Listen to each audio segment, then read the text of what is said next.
Hi guys, this is advocate Rukhsar Ahmed and welcome to my channel learn law. मैं बहुत ज़्यादा लगातार ये कॉल्स रिसीव कर रहा हूँ। मेरी ऑनलाइन कंसल्टेशंस मेरे पास आती है, मेरे क्लाइंट्स मेरे पास आते हैं कि वो लोन चुकाने में सक्षम नहीं है। किसी ने अपने व्यापार में वृद्धि के लिए, अपने व्यापार में तरक्की के लिए लोन लिया था, किसी ने कोई नया बिजनेस शुरू करने के लिए लोन लिया था, किसी ने कोई पर्सनल लोन लिया है, किसी ने कोई छोटी ज़रूरत के लिए क्रेडिट कार्ड पर लोन लिया था। फ्रेंड्स, जैसे जैसे लोगों का व्यापार डाउन हो रहा है, आर्थिक मंदी देश के अंदर आई है, लोगों की क्योंकि बिजनेस में उनको पैसा नहीं कमा पा रहे हैं, इस वजह से ईएमआईज भी बहुत ज़्यादा डिफॉल्ट हो रही हैं। ईएमआईज डिफॉल्ट होने के कारण एक प्रॉब्लम नहीं खड़ी होती है, आपके सामने हजार परेशानियां सामने आपको फेस करनी पड़ती है। जैसे ही आपकी ईएमआई डिफॉल्ट होती है, आपके पास रिकवरी एजेंट्स की कॉल आनी शुरू होती है, आपके पास लीगल नोटिस एडवोकेट्स के और कोर्ट्स के और बैंक रिकवरी नोटिस आपके पास आने शुरू हो जाते हैं, जिसकी वजह से घर के अंदर आपके ऊपर एक टेंशन, डिप्रेशन, मेंटल डिसऑर्डर की कंडीशन शुरू होती है और जो धीरे धीरे आपकी हेल्थ को खराब करती है, आपके सोशल स्टेटस को खराब करती है और आपकी फ्री थिंकिंग में भी एक वो बैरियर क्रिएट करती है। ऐसी सिचुएशन के अंदर बहुत सारी लीगल रेमेडीज तो हैं ही जो आप अवेल कर सकते हैं लोन के निपटारे के लिए, लेकिन इसके अलावा भी मैं कुछ ऐसी आपको कुछ फाइनेंशियल टिप्स देना चाहूंगा जो आपकी ईएमआईज के बर्डन को कम कर सकती हैं और आपके डेप्ट मैनेजमेंट में बहुत ज्यादा आपके काम आएगी। फ्रेंड्स, सबसे पहले हमें ये जानना जरूरी है कि हर लोन की जो ईएमआई स्लैब है वो इक्वल नहीं होती है। कुछ लोन आपके सिक्योर्ड लोन्स होते हैं, कुछ आपके अनसिक्योर्ड लोन होते हैं, कुछ शॉर्ट टर्म लोन होते हैं, कुछ आपके लॉन्ग टर्म लोन होते हैं, कुछ आपके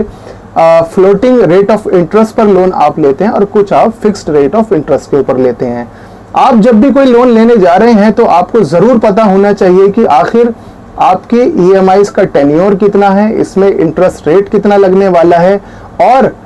अगर आप लोन लेने जा रहे हैं किसी बिजनेस के लिए तो आपको ये भी पता होना चाहिए कि अगर आपका बिजनेस नहीं चलता है तो क्या आप इस लोन को चुका पाने की क्षमता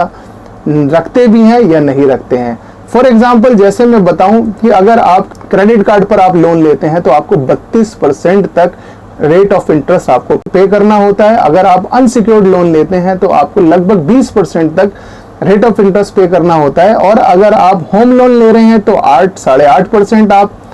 रेट ऑफ इंटरेस्ट आपको पे करना होता है। कार लोन पर 9%, एजुकेशन लोन पर 10% और पर्सनल लोन पर 12% तक आपको पे करना होता है। मैंने ऐसे बहुत सारे क्लाइंट्स को डील किया है जिन्होंने 8-8, 10-10 लोन ले रखे हैं और ऐसी भी कंडीशन आ जाती है उनके सामने कि वो छोटे छोटे लोन्स सिर्फ इसलिए लेते हैं ताकि अपने बड़े लोन्स की ईएमआई चुका सकें। अगर आप भी ऐसी किसी सिचुएशन में गिरफ्त हो चुके हैं तो ये वीडियो आप जरूर ध्यान से सुने। फ्रेंड्स, डेप्ट मैनेजमेंट हमें कैसे करना है? सबसे पहले आप वो लोन, जैसे क्रेडिट कार्ड के आपने लोन लिए हुए हैं या अनसिक्योर्ड लोन लिए हुए हैं, ऐसे लोन्स के अंदर आप 20 से 32% तक रेट ऑफ इंटरेस्ट पे कर रहे हैं। आपने 1 लाख रुपए लिया है तो आपको 1,90,000, 2 लाख, 2.25 लाख रुपए तक का भी इंटरेस्ट आपको इंक्लूडिंग प्रिंसिपल अमाउंट आपको पे करना पड़ता है। तो ऐसी सिचुएशन में आपको करना यह है कि अगर आपने 8-10 लोन, ज्यादा लोन ले रखे हैं तो सबसे पहले आप क्रेडिट कार्ड के लोन और अनसिक्योर्ड लोन को चुकाइए, क्योंकि इनकी ईएमआईज और इनका जो रेट ऑफ इंटरेस्ट है वो सबसे ज्यादा है। जो लोन आपकी ईएमआईज कम है या जिनका आपका रेट ऑफ इंटरेस्ट कम है उन्हें आप बाद में चुकाएं, उनको आप धीरे धीरे चुकाएं, लेकिन ऐसे लोन्स को आपको चुकाना सबसे पहले जरूरी है। फ्रेंड्स, इसके अलावा एक चीज हमेशा ध्यान रखें कि कभी भी आप कोई नया बिजनेस शुरू करने जा रहे हैं जिसका आपको कोई एक्सपीरियंस नहीं है तो ध्यान रखिए कि उसके ऊपर लोन लेकर चलाना उस बिजनेस को एक बहुत बड़ा जोखिम है आज के टाइम में। अगर आपने कोई बिजनेस शुरू किया है एक लोन लेके और आप उस बिजनेस में नाकामयाब हो चुके हैं और आप उसकी ईएमआईज अब लगातार डिफॉल्ट हो रही हैं, तो उसके लिए क्या सोल्यूशन है वो भी मैं यहाँ पर हैंड टू हैंड आपको बताता चलता हूँ। तो ऐसी सिचुएशन के अंदर आपके पास अगर रिकवरी एजेंट्स आ रहे हैं, आपके पास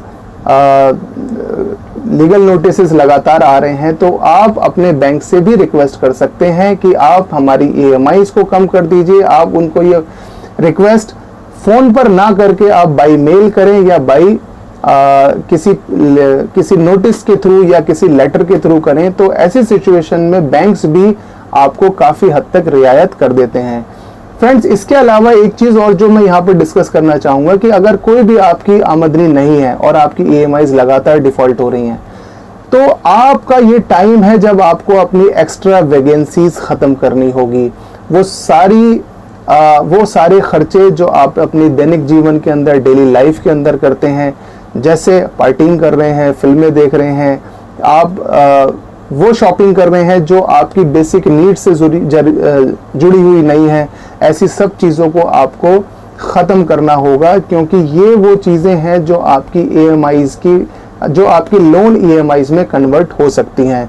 फ्रेंड्स, एक्स्ट्रा वैकेंसी यानी कि फिजूल खर्ची को बिल्कुल कम करना चाहिए ताकि आप अपनी लोन की EMI चुका सकें। इसके अलावा फ्रेंड्स, एक और सोल्यूशन जो मैं आपको यहाँ पर बताने जा रहा हूँ वो है, अगर आपके घर के अंदर अननेसेसरी आइटम्स हैं, जैसे आपके पास कुछ हमारे घरों में अक्सर हमारे पास कई व्हीकल्स होते हैं, हमारे पास इलेक्ट्रॉनिक आइटम स्पेयर में होती हैं, हमारे पास एक्स्ट्रा फर्नीचर होता है। ये सारी चीज़ें जो आप यूटिलाइज नहीं कर रहे हैं या सिर्फ आपने लग्जरी के लिए या सिर्फ शो ऑफ के लिए रखी हैं, आप ऐसी आइटम्स को भी सेल ऑफ कर सकते हैं। आजकल बहुत सारी एप्लीकेशंस अवेलेबल हैं, जैसे OLX है या दूसरी एप्स हैं जिस पर आप पुराना सामान बेच सकते हैं। इन आइटम्स को भी आप सेल ऑफ करके आप अपनी EMIs पे कर सकते हैं और अपने सिविल स्कोर को बचा सकते हैं। फ्रेंड्स,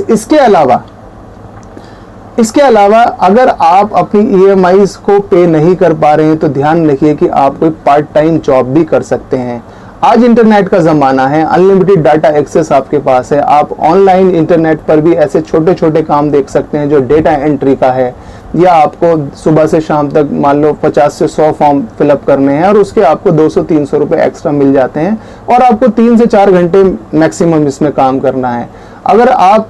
बहुत ज़्यादा क्लास कॉन्शियस नहीं हैं, आप बहुत ज़्यादा इन सब चीज़ों पर ध्यान नहीं देते हैं, तो आप ओला, यूबर जैसी कंपनियों में भी पार्ट टाइम काम कर सकते हैं, जिससे आप एडिशनल एक अर्निंग जनरेट कर सकते हैं और एडिशनल अर्निंग को आप अपनी EMIs में कन्वर्ट करके बैंक का डेब्ट चुका सकते हैं।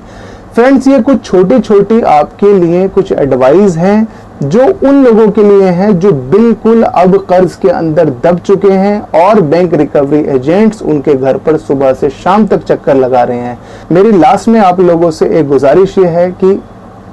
अगर आप लोग किसी भी civil, criminal, matrimonial, banking dispute में मेरी कोई लीगल कंसल्टेशन चाहते हैं, आपका कोई केस ऑलरेडी कोर्ट में पेंडिंग है जिसको आप क्रॉस चेक करना चाहते हैं कि आपके एडवोकेट सही से उस केस को परस्यू कर रहे हैं या नहीं कर रहे हैं, या आप लोन से जुड़ी हुई कोई भी मुझसे कंसल्टेशन चाहते हैं, आप मुझसे बात कर सकते हैं। जो भी मेरी बेस्ट पॉसिबल लीगल सॉल्यूशंस होंगे, रेमेडीज होंगी, वो मैं आपको बताने की पूरी तरह से कोशिश करूंगा। और लास्ट में मेरी आपसे रिक्वेस्ट है, अगर आपको मेरी वीडियो अच्छी लगी हो प्लीज़ इसे लाइक कीजिए, शेयर कीजिए और मेरे चैनल को सब्सक्राइब कीजिए। Thank you.